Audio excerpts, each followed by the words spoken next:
e nós vamos fazer contato com o professor do Departamento de Geografia da USP, do programa de pós-graduação em Ciência Ambiental, Wagner Ribeiro. Bom dia, Wagner. Bom dia, Glauco. Bom dia quem nos acompanha. Wagner, ontem a Justiça Federal do Rio de Janeiro, no início da noite, determinou na verdade, a volta atrás da revogação das normas de proteção ambiental que haviam sido definidas em reunião do CONAMA no dia anterior. Dentro desse cenário que a gente tem aí diversos ataques à preservação ambiental no Brasil, essa notícia é um alento, não? Não há dúvida, Glauco.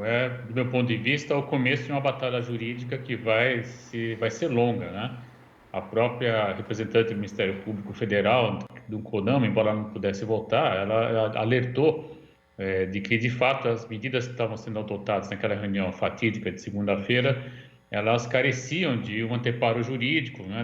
Várias normas não foram cumpridas e, além de tudo, né, se nós entrarmos na questão do mérito, que é o mais fundamental, nós estamos aí vendo claramente uma afronta ao artigo 225 da Constituição brasileira, que tem claramente definido que nós devemos preservar o ambiente para gerações atuais e para gerações futuras. Isso é preciso sempre lembrar, né? Então, de fato, ao revogar preservação de mangue, ao revogar preservação de restinga, ao diminuir APP, mas também, eu preciso dizer isso, Glauco, ao liberar a queima de resíduos sólidos, agora há pouco a gente estava assistindo uma importante entrevista com a Marilu, no caso de Santos, enfim, entre outras medidas, né, entre outro pacote de maldades, eu diria, nós estamos assistindo aí, na verdade, a afronta claramente o artigo 225. Então, a juíza foi muito feliz na sua manifestação de ontem, embora ela ficou restrita à questão dos manguezais e da restinga, mas é preciso insistir e ampliar, né, essa luta jurídica para que os outros itens que foram aprovados, todos eles sejam revogados. Inclusive, eu diria mais, Glauco, eu diria que a própria configuração atual do CONAMA está sendo questionada na Justiça. O ministro Salles tem sido questionado na Justiça com relação a isso. Então, tudo isso coloca em questão as decisões desse órgão, que sempre foi muito importante na história ambiental brasileira, mas que no momento está sendo, digamos assim, instrumentalizado, né, para não cumprir aquilo que a Constituição determina, que é justamente a preservação ambiental do nosso país. Agora, Wagner, para que as pessoas tenham uma noção exata do que significa isso, quais são os principais impactos que seriam sentidos no meio ambiente caso essas normas sejam de fato revogadas, como determinou o CONAMA? Veja, do ponto de vista do manguezal, Glauco, essa é uma questão muito importante que você está trazendo, que dá para a gente a oportunidade de esclarecer a importância dos manguezais, né? Nós estamos falando ali de um berçário. O manguezal ele tem uma característica muito interessante, que é essa conjunção de água doce com água salgada, entre outras características, né? Isso faz com que uma série de micro-organismos sobrevivam ali. E eles são, na verdade, a base da cadeia alimentar, a partir da qual você vai ter alimentos para crustáceos, depois peixes, enfim, você vai ter todo o desenvolvimento da cadeia alimentar a partir do manguezal. Então, o manguezal, por exemplo, tem um papel extremamente importante em toda a cadeia produtiva e também na cadeia alimentar, porque uma coisa está relacionada, evidentemente, com a outra, né? Nós sabemos que aí o grande interessado na questão do manguezal é quem produz camarão, a famosa carcinicultura, que em geral é realizada junto à costa, e aí então, como regra praticamente, né, infelizmente se tira o manguezal para introduzir a carcinicultura. Já do ponto de vista da restinga, nós estamos falando de uma mata que se forma na linha de praia, né, na verdade um pouco antes da areia,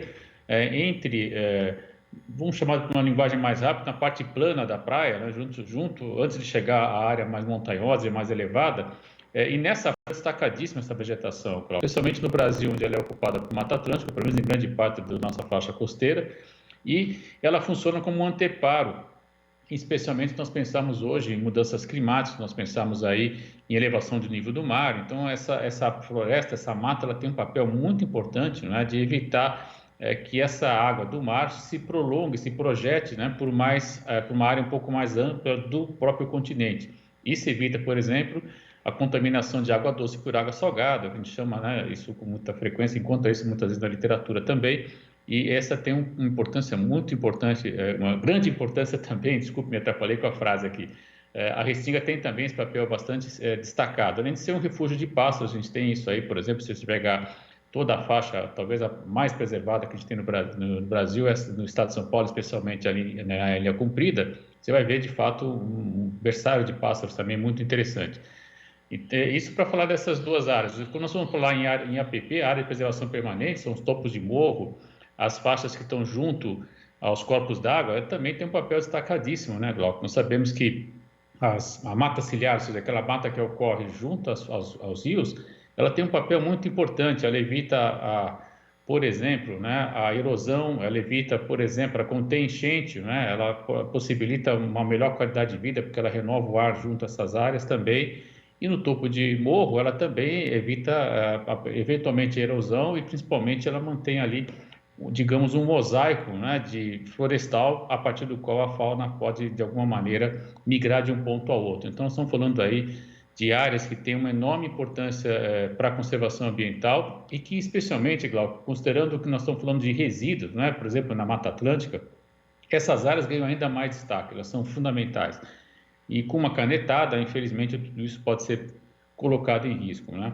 Do ponto de vista do resíduo sólido, se você me permite fazer só mais um comentário, embora a entrevista foi muito interessante, eu recomendo que os ouvintes escutem o que os especialistas estão falando lá, mas é sempre bom frisar alguns aspectos que eles levantaram. O mais, me parece fundamental, é de fato tornar lixo que não é lixo, né, que não é porque você pode reciclar, pode recuperar, em resíduo perigoso e impactante. Isso me parece um grande erro ambiental, né? Sem falar, isso também é outro aspecto muito relevante, que nós vamos estar, na verdade, tirando o papel dos catadores, né, de materiais recicláveis de toda essa cadeia que foi aprovada na famosa Política Nacional de Resíduos Sólidos. Então, de fato, tem impactos tanto sociais quanto ambientais. Nós devemos combater firmemente a queima de resíduos no Brasil, porque para queimar em escala, digamos, rentável, é preciso muito material, né? E não vai ter como controlar que tipo de material vai ser jogado nessas usinas. Então, essa revogação do CONAMA permitiria, por exemplo, a adoção de ações como essa, que são situações que a gente encontra em alguns poucos países do mundo. Isso não é algo adotado em larga escala. O Brasil não tem necessidade disso, nós temos muito território, é possível, sem dispor o lixo, na verdade, dispor o resíduo final. Nós temos que, inclusive, capacidade de ampliar a reciclagem. Agora, a revogação dessas normas só foi possível, como você lembrou, Wagner, justamente por conta da mudança na composição do CONAMA, que foi promovida em maio do ano passado pelo governo de Jair Bolsonaro, reduzindo a participação da sociedade civil, praticamente colocando o governo no controle ali das decisões do órgão. Isso está sendo judicializado, né? Corre na justiça aí diversas contestações em relação a essa mudança da composição, só que enquanto não se resolve isso na justiça, o Conselho pode tomar decisões como essa que, caso não sejam, né, cassadas no próprio Poder Judiciário, acabam determinando aí danos irreversíveis para o meio ambiente. É preciso urgência também nessa questão da recomposição do Conselho, como ele era, até porque do jeito que está hoje ele simplesmente contraria os próprios princípios da sua criação, não, Wagner? Não há dúvida, Glauco, essa questão é muito importante. Se eu estou bem lembrado, eram 23 cadeiras que a sociedade civil tinha, né? E elas foram reduzidas a 4, se eu estou bem lembrado também, né? Então, é uma redução extremamente grave e que, principal consequência disso é você diminuir as vozes que estão discutindo as questões ambientais. Ao diminuir as vozes, você tá, na verdade, fazendo com que 3 ou 4 segmentos acabem tendo seus interesses validados. É o caso, por exemplo, né? Nem comentei, mas, por exemplo, essa revogação que o CONAMA fez em relação à falta de licença, a não necessidade de licenciamento ambiental para irrigação, ela é muito perniciosa, especialmente quando nós estamos falando de áreas onde nós já temos uma situação de escassez hídrica clara, né? E atende claramente o agronegócio. Então, se você não tem o contraponto, você vai acabar, na verdade, infelizmente, fazendo com que o interesse de poucos, né, se sobreponha ao interesse geral. Insisto, afrontando a Constituição brasileira, porque lá está escrito no artigo 225, que é a obrigação do Estado preservar, conservar o ambiente para gerações atuais e para gerações futuras. Então, do meu ponto de vista, né, eu acompanhei alguns momentos da reunião, a gente tem que fazer isso por obrigação, mas é muito difícil, eu confesso a você, porque eu vi, por exemplo, alguns conselheiros estavam em automóveis, andando. Eu não sei como é que alguém consegue se dedicar, não é, a uma reunião tão relevante como essa, acompanhando uma reunião por celular de automóvel. Talvez seja uma capacidade além da minha, né? Mas, enfim, eu acho de fato muito preocupante isso, porque, inclusive, do ponto de vista, demonstra que esse indivíduo nem tinha agenda, né, para participar da reunião. Porque você não participa de uma reunião tão importante como essa fazendo outra coisa de carona no automóvel, do meu ponto de vista. Então, isso são exemplos, né, de quem está atualmente, eu nem sei quem são os indivíduos, tá? Não vou nem me preocupei em identificar, mas mais de um, quando abria a câmera, você via. Então, isso mostra, na verdade, são pessoas que estão lá para cumprir uma agenda, em vez de discutir as questões ambientais, né? Porque, digamos que, ainda que tivesse uma mudança na composição, mas nós tivéssemos pessoas qualificadas, comprometidas e que pudessem debater, né, cientificamente, tecnicamente, as consequências dessas ações. Seria impossível aprovar, porque são ações que elas comprometem claramente a conservação ambiental no Brasil. Então, diante disso, né, nós temos que rever a composição e rever, inclusive, quem está sendo indicado, né, porque, ao que parece, eles estão lá, aí sim, para bater carimbo, chapa branco, que é lamentável. São exemplos que você cita que mostram que na prática é um jogo jogado, né? O governo ali jogando junto com interesses econômicos que a gente sabe que são poderosos e simplesmente para impor a sua agenda que infelizmente é antiambiental hoje, Wagner.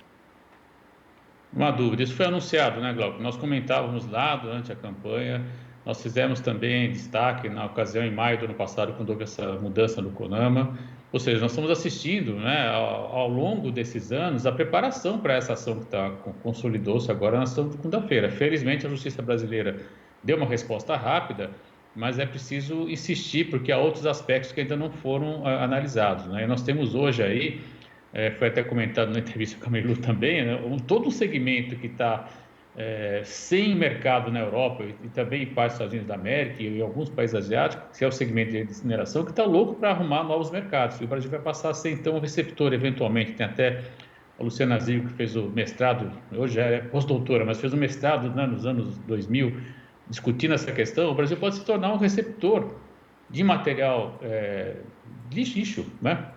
Vamos dizer assim, para poder garantir escala e queimar, né? O que é de fato um absurdo, né? No Brasil, como um país como o nosso, se tornar, na verdade, um receptor de resíduos para gerar queima, né? E com isso garantir que essas empresas que não têm mais mercado no cenário estadunidense, especialmente europeu, tenham o que fazer aqui no nosso país, né? Isso é muito duro, né? Lamentável.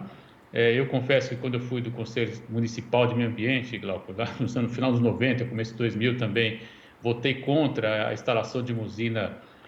Não é bem o queima, um processo um pouco diferente, né? Mas é por aquecimento também de resíduo de saúde no município de São Paulo. E naquela ocasião foi até ameaçado de morte. Hoje eu posso falar isso com tranquilidade, mas gerou muita inquietação.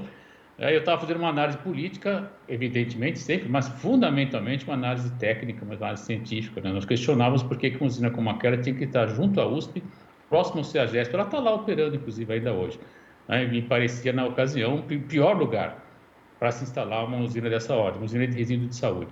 Isso acabou sendo, enfim, fomos lá votos vencidos, etc. Houve uma certa repercussão na imprensa naquele momento. Eu fui depois conversar com o reitor da USP, com vários representantes do CREA, eu era representante do CREA na época. Tive muito apoio, felizmente, né? Essa ameaça não se consolidou, felizmente, mas ao mesmo tempo são maneiras que se usam, né, para dar um cala-boca na sociedade, e nós não podemos aceitar esse tipo de situação, né? Não é possível. Então nós estamos aí, de fato, diante de um momento de enfrentamento duro e que tem que ser feito com muita cautela, ao mesmo tempo com muita ciência, muita tecnologia, né, muito conhecimento. Nós temos esse conhecimento, essa ciência hoje, para discutir as alternativas. Por isso que eles não querem discutir, né, Glauco? Eles não querem discutir porque sabem que se abrir a palavra, eles não conseguem convencer. Então, qual é a estratégia? Mudamos a composição e fazemos passar a boiada, né? Sem discussão. Sem discussão, até porque também nesse caso da preservação ambiental o governo é extremamente anticientífico. Wagner, muito obrigado pela sua participação aqui no Jornal Brasil Atual e até a próxima. Até a próxima, Glauco. Conversamos aqui com o professor do Departamento de Geografia da USP do Programa de Pós-Graduação em Ciência Ambiental, Wagner Ribeiro. Você está ouvindo Jornal Brasil Atual. As notícias que os outros não dão.